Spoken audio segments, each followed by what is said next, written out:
TV पर रामायण देखकर रावण मतलब अरविंद त्रिवेदी बहुत भावुक हुए। क्या? तुझे कैसे पता? हेलो ऐप से। देख, ये है हेलो ऐप। जैसे ही आप हेलो ऐप डाउनलोड करते हो, ऊपर सर्च बार में हेलो ट्रेंड्स मिलेगा, जिसमें सभी ट्रेंडिंग न्यूज, वीडियोस, आर्टिकल्स मिलेंगे। उससे आप डे टू डे इन्फॉर्मेशन से अपडेट रख सकते हैं। ये तो बहुत अच्छा ऐप है। मैं अभी डाउनलोड करके खुद को अपडेट करती हूँ। कामकाजी बहू। रवीना के 2 बच्चे थे। वो एक बड़ी कंपनी में काम करती थी। उसके ऑफिस जाने के बाद उसकी सास उसके बच्चों को संभाला करती, लेकिन रवीना को इसकी कोई कदर नहीं थी। एक दिन रवीना अपनी माँ से फोन पर कहती है, मम्मी क्या बताऊं, मेरी सास तो बिल्कुल अच्छी नहीं है। कुछ समझती नहीं है कि मुझे कितना काम करना पड़ता है। एक तो ऑफिस तक का लंबा सफर और फिर 9 घंटे लगातार काम। बैठे बैठे तो मेरी पीठ अकड़ जाती है। खुद तो सारा दिन घर में मजे करती है, जब मन करा सोए, जब मन किया खाए। तभी उसकी सास वहाँ आ जाती है।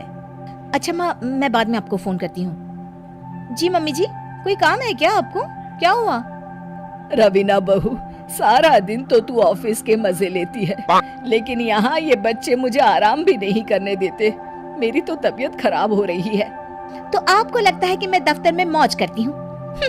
आपको क्या समझाऊं, छोड़िए। माँ, काम करना भी जरूरी है।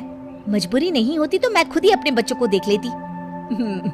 अब आज तो छुट्टी है ना, आज तो कम से कम घर का काम कर ले। बहू काम शुरू करती है।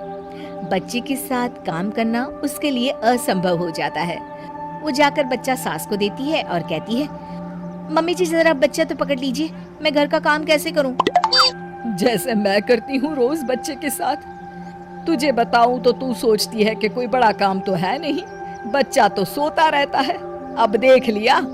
खैर, बस मैं यही तुझे समझाना चाहती थी। ला, बच्चा मुझे दे और काम कर। बहू मुंह बनाकर वहां से चली जाती है। वो मन में सोचती है, बात तो सही है, बच्चे के साथ घर का काम करना असंभव है। वो किसी तरह काम करती है और अगले दिन ऑफिस के लिए निकल जाती है। ऑफिस में उसकी सहेली उससे कहती है, यार तू तो बड़ी लकी है, तुझे तेरी सास खाना बना कर देती है, बच्चे भी देखती है और तुझे किसी बात की चिंता भी नहीं होने देती। अरे क्या लकी, बदले में मैं उन्हें पूरी कमाई जो दे देती हूँ और अपने बच्चे से दूर रहती हूँ, वो अलग। हर किसी को ना दूसरे की प्लेट में ज्यादा घी दिखता है। जा अपना काम कर। अरे फिर भी ये तो है, यहाँ हमारे बच्चे को मैं क्रैश में छोड़ती हूँ, हर पल डर लगा रहता है कि क्या कर रहा होगा। खैर चल, मुझे क्या। बहू घर आती है तो देखती है कि उसकी सास उसके बच्चे को बड़े ही प्यार से खिला रही होती है। वो माँ को देखकर खुश हो जाता है।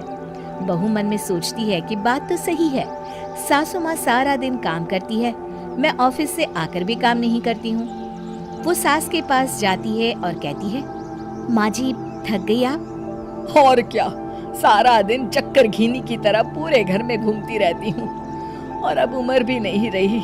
लेकिन चल तू बता, क्या हुआ, कुछ काम है क्या? बहू कुछ नहीं कहती, मुस्कुराकर वहाँ से चली जाती है। लेकिन अगले दिन सुबह सुबह बहू सास से पहले उठकर उन्हें चाय देती है। अरे आज सूरज कहाँ से उगा है, तू पहले उठ गई? चल अच्छा किया, मरने से पहले तेरे हाथ की चाय तो पी ली।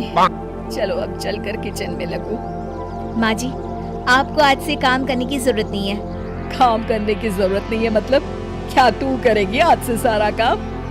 इतने अच्छे तो हमारे नसीब नहीं है भाई।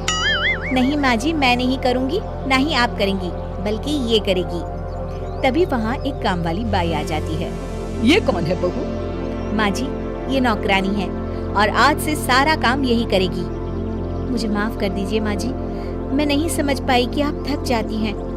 आज से आप सिर्फ आराम करिए और मुन्ने के साथ खेलिए।